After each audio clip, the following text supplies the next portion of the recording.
Well, let's talk about your near-death experience then. Okay. So this happened in 2001. So besides being a firefighter paramedic, I'm also a professional photographer. So you ever heard of Lifetime Products that builds tables and chairs and basketball hoops, and they sell them in Costco and Walmart and Lowe's everywhere, all over the world. I was their commercial photographer for a lot of years. And so I earlier in the day, I had a client had broken one of my lights. And my kids were in a theater room with a projector watching a movie. And we were in there watching it. It was almost over. And I had seen the end a few times. It was a kid's show. And so I was like, I'm going to go fix that light. So I go into my studio and I start messing around with it. And I've got like a broken electronic piece of light, lighting equipment. It's a flash, it's a strobe. And I've got like these wires coming out of it and they go to the electrical cord. And I was messing with it and I had this feeling like of impending doom, like you're going to get electrocuted. So I went over and I unplugged the cord. I thought it was the right cord, but it was not. So there was 4 of them plugged in. I thought I unplugged the right one. Went back, started messing with it again. So I was pulling off the wires, and I was left like on a computer. The back of the computer has 3 little metal prongs and the black plug slides into it. You've seen those before? Sure. Well, Yeah. that whole piece had broken out. So I had that big plastic housing, and on the back of it were the wires that connected to the little terminals on the back of that light, or on back of that outlet. So I'd taken the wires off, but I couldn't get the plastic housing off the electrical cord. So it had kind of broken, and I couldn't get a good grip on it. So I always thought myself like a pretty smart guy, and so, like MacGyver things, figure things out. So in my brilliance, I decided to use my teeth as pliers. Don't mothers always say, "Don't do that"? Yep, yep. And I was so smart, you know. I bit down on it and went to pull, and like the electricity, the 3 prongs touch my tongue, and 110 volts go straight into my tongue, into my brain. And I'm frozen. You've heard of people getting frozen on electricity, like can't move. Well, I'm completely locked up. I can't move my eyes to see if somebody can come and save me. I'm pulling with all my strength, trying to pull this cord out. I'm just like, I can't get it. Like it's not coming. And I can't, I'm just frozen there doing the funky chicken. And like, I wasn't really worried at first, because how many times God has saved my bacon? How many times I should have died and I don't? I'm always miraculously saved. The flashover when I was saving the little boy's life. And so the thing was, I could see black smoke billowing out of my mouth. And I knew that's not a good sign. Like, I don't know if you've ever like had an electronic piece like start smoking and quit working. Well, I think, the body works the same way. It starts smoking from the inside, you're probably going to quit working. So like I was quite concerned at that point. I could see black smoke billowing out of my mouth. And I was like, oh my gosh, I'm going to die. Like, this is it. And it hit me so hard. And I'm like, are you kidding me? This is how I'm going to die? I'm going to get an award on the internet. I'm going to get a Darwin Award for taking myself out of the gene pool, right? Like, look at this idiot. He just put a cord in his mouth. So like that's going through my head. And I'm more mad that this is how I was going to die, that I realized I was dying. Like, nah, didn't care about that. But how I was going to die, I was mad. And I'm like, no, I can't die a hero saving a little boy. Or when I almost flew my airplane into a mountain, like big fiery crash. No, I can't die in something I love doing, or scuba diving, or racing motorcycles, or skydiving, or all these other things that I've done that I should have died in. How am I going to die? Stupidity. That's just brilliant, So I'm sitting there, this is going through my head.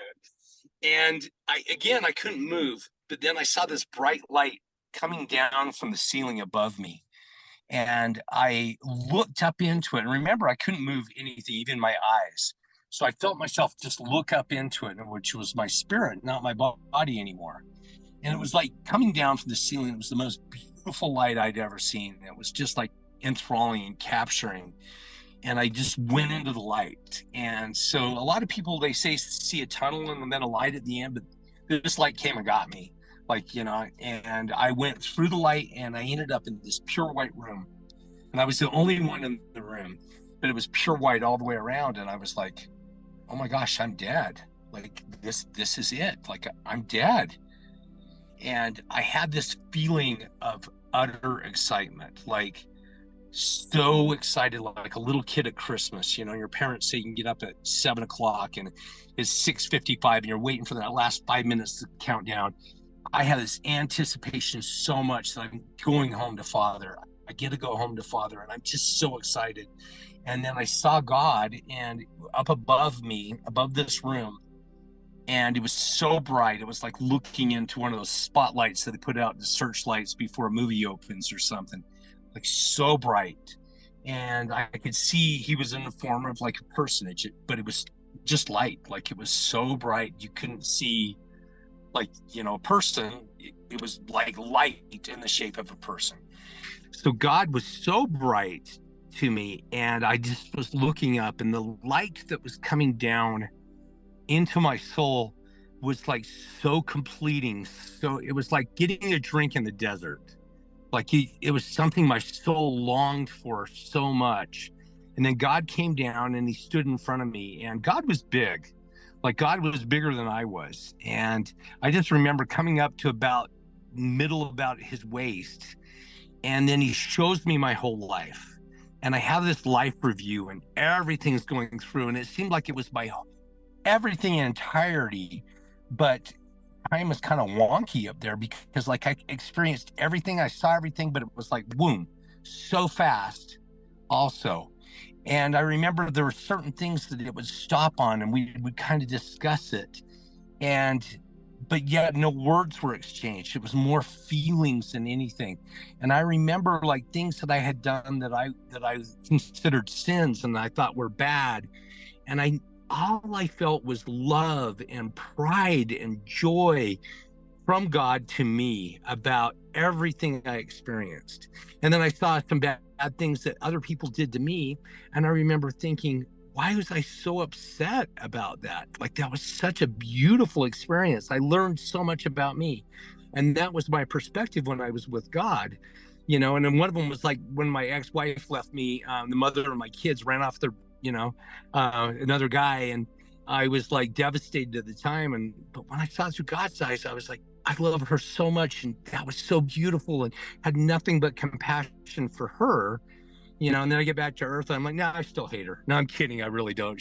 She's good friends. But do you know, I mean, that was the perspective for me. It was so different than what my human could even comprehend.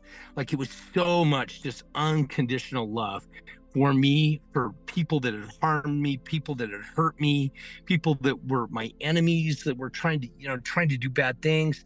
Everything was a beautiful lesson. Everything was for my highest good. And then we get done with the life review, and then God says to me, do you want to come home with me or do you want to go back with them? And he did this with his hand, kind of just made this motion. And the floor we were standing on was pure white. And then it started to go foggy and then clear. And we were standing in the air about 20 feet above my kids. And they were in the theater still, and they were watching the end of the movie. And it was the end credits come up. And so they were making little shadow puppets on the screen, and I could see him doing that. God, says, do you want to come home with me or do you want to go back to them? And I knew they needed me. This was right after their mom had left, and I knew that they needed me in their life. And I was so sad. It was such a hard decision to decide to leave God and come back to this earth. And like I was just almost sick about it. Like I didn't want to do it. I just wanted to stay with God. Like I've done so many fun things in this life. I've been an adventure guy, raced motorcycles, skydive, swam with sharks in Australia, scuba dive all over the world. Firefighter, run into buildings when everybody else is running out because it's on fire. Stuff like crazy stuff like that. And if you take everything fun, everything good that I've ever experienced in this life and put it together, it wasn't a millionth of what it feels like to be with God. Like it was so completing, so perfect that it just blew me away. Like I can never even put it into words for anybody what it felt like. I try, but it was so amazing. So I chose to come back to Earth. And I thought, God would give me like a little pep talk, okay, get ready, or maybe a high five or a slap on the butt or something, like good game and get back in there, boy. But no, it was like instant I'm back on my body and I got hit by the electricity. And it felt like I got hit by a Mack truck, like boom. And I'm like, why would God send me back to my body and not get me off the electricity? Like that's what I said in my head. And then I heard God's voice and he said, "Oh, did you ask for help?" So God, I'll tell you, he could be a little bit of tease, sometimes. And but it's true. I didn't ask for help. And that is such a beautiful lesson. If you think about it, Wow. God's hands are tied until we ask for Is that help. because of our free will, do you think? Yes, I do. I think because we have free will and because we have to ask, he lets us experience these things. So, are you asking for what you want from God? Are you asking specifically what blessings you want him to send you in your life? But don't be Right. attached to the outcome. Be it just, Mm. but send it to God because, like, he wants to help, but his hands are tied until you actually help. So anyway, I said, "Dear God, please help." And as soon as I said that, the cord moved. It felt like some big hand had grabbed the cord. Remember, I'm sitting here going, and and it pulled on me, and I could feel it pulling.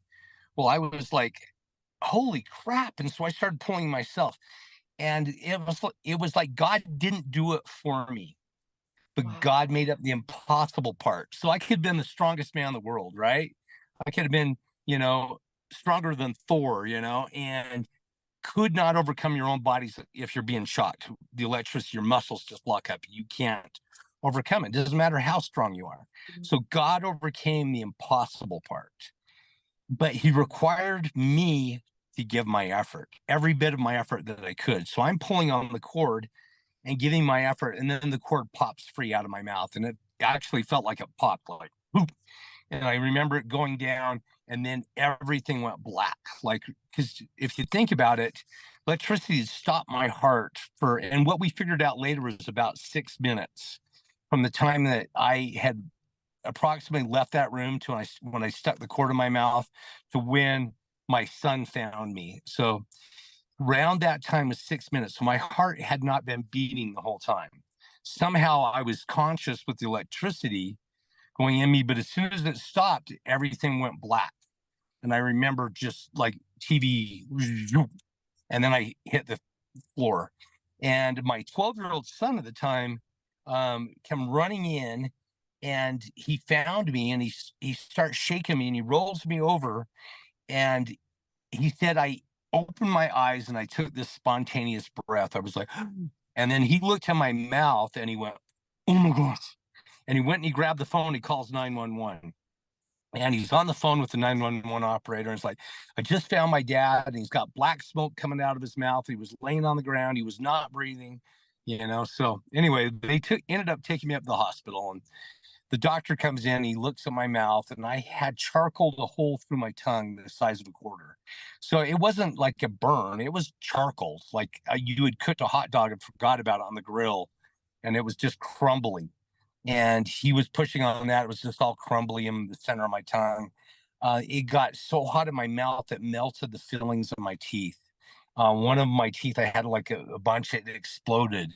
And he said to me, the doctor's like, "I'm not worried about your mouth. I'm not worried about your tongue. Your tongue will heal up. You'll end up with a nice scar to be able to tell people about." And You have it? Oh my actually, yeah. gosh. So Wow. I still got it like 20 years later, right?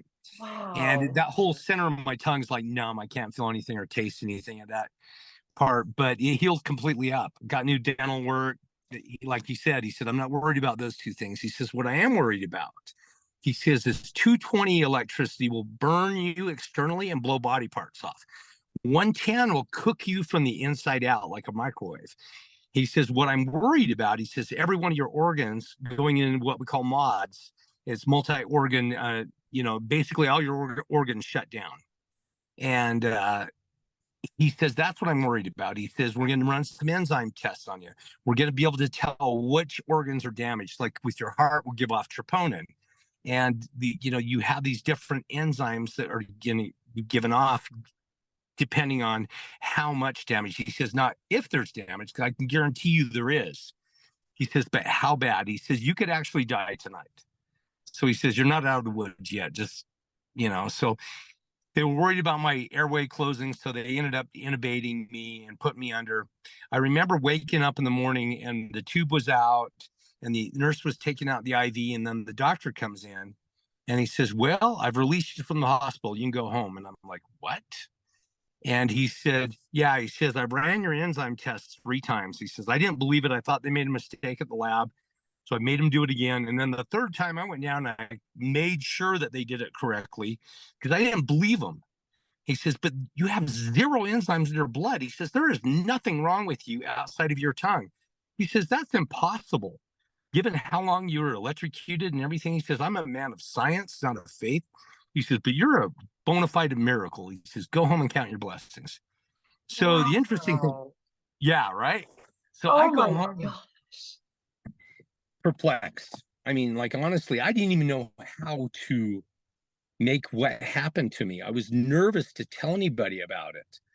How long And did like, you wait before you told somebody? I told that this is the weird thing. Like, you know how family is, but I told my mom and Right? dad, I told my ex-wife, the one that was leaving me, and like I think I told my brother, and I didn't get this, wow, that's so amazing response. They're all like, are you sure? That doesn't sound right, And like nobody believed me in my family. And so I was kind of like, well, I don't know, if I should talk about this. And honestly, like I, I I grew up like in Utah and I was a Mormon and I grew up like always judging myself very harshly. Like I was never good enough, right? I always assumed that I could have done so much better, that I should have been doing so much better. And so I didn't feel I was righteous enough to actually talk about God. Isn't that funny? And Yes. like I didn't. And so I didn't tell people about it. Like, why would people listen to me about God? Because I'm such a sinner. I've made so many mistakes. I've done so many bad things, blah, blah, blah. In my head, I was not worthy to talk about God. Makes me laugh now. But Right, like, haven't we all? right, and like at the time it was just so amazing to me that what had happened, but yet I didn't feel like I could talk to anybody. So I basically went 12 years without talking to anybody, ended up getting remarried, had all these things happen. 12 years later, I had this what I call God change happen. And Okay. like life had gotten bad. Like I was going through a second divorce. I had a business that me and my second wife had created. It was traded on the stock exchange. We were in like all these retail stores across the country with our products. It was going so well. And then the main investor just got greedy, decided to reverse us out of the stock, sell the company out from underneath us. And so anyway, we ended up going through this divorce and I lost this company and I lost my huge house and I lost everything fell apart. And I was just like, I was so depressed. And I remember it was January 1st, 2013. So it was like 12 years after my near death experience. And I was at Lava Hot Springs, which is up in Idaho. And I was at this resort and they had their own little hot pool. And I was in there and like my life had fallen apart. And I was praying to God in there. And I was like, please, please, I want to come home. I made a mistake. I shouldn't have come back to Earth. Like, I don't want to take my own life, but I don't care. Drop a meteor on me, give me an aneurysm, a heart attack. I don't care what it is. I want to go home. I don't want to be here anymore. like this is not what I signed up for. And then I said, but I feel like I'm even more wicked now. I'm a more of a sinner now than I was before this happened to me. So I maybe can never see you again. Again, that erroneous thinking of, even though I'd experienced what God had shown me in my life review, I still didn't get it, that it was unconditional love, that it was like I still judged myself so harshly. And that's one of the things I go into in my book and talk about, is how I overcame that self-judgment, how I overcame, the criticism that I had for myself. And basically, it was all these, God giving me all these experiences. So I'm begging to God that He takes my life and He brings me back home. And I hear His voice for the first time in 12 years. Like, it wasn't the still small voice that you're going, is that myself talking or is that God? But this was definitely like from everywhere, a voice. And I knew it was God's. And it said, leaving my presence one time is traumatic for everyone because you leave nothing but pure love. For you to have experienced that love and chose to leave it a second time has left such a hole in you that you've tried to fill it with everything but me. But what you really want is me. And when he said that, something clunked inside of me. I still don't know what it was to this day, but I actually felt a physical clunk. And I went, dude, I'm yours. And I threw my hand in the air, shouted at the top of my lungs, and called God dude, because I think that's one of Why not? He has a sense of humor. he does. He obviously, yeah. And I did. I shouted, dude, I'm yours. Like, and I don't even know if anybody even heard me. There was people around, and they're like, that guy's crazy. And but I felt this connection between me and God, like God claiming me and me claiming him, like completely. Like I knew at that moment that I would tell everyone that I could ever talk to about my experience with God, that I would shout his name from the rooftops, that I would, crawl on my last breath telling people, hey, you know how much God loves you? Like, I knew that I would do that at that point, and I knew how much God had claimed me. And that was the point that my life actually changed. You think when you die and you meet God, oh wow, that'd be cool, my life would change. That's the point that it changed, is when I claimed and I took ownership of myself and ownership of my relationship with God. So Wow. Ryan, that is an absolutely incredible story. Thank you so much. Can I ask you some questions now about it? absolutely, yeah. Okay. So, one of the first questions I have. Next up, check out this playlist of other NDE interviews. Please like and subscribe. It really helps this channel to grow so I can bring you more content. Thank you for watching. I'm so glad you're here.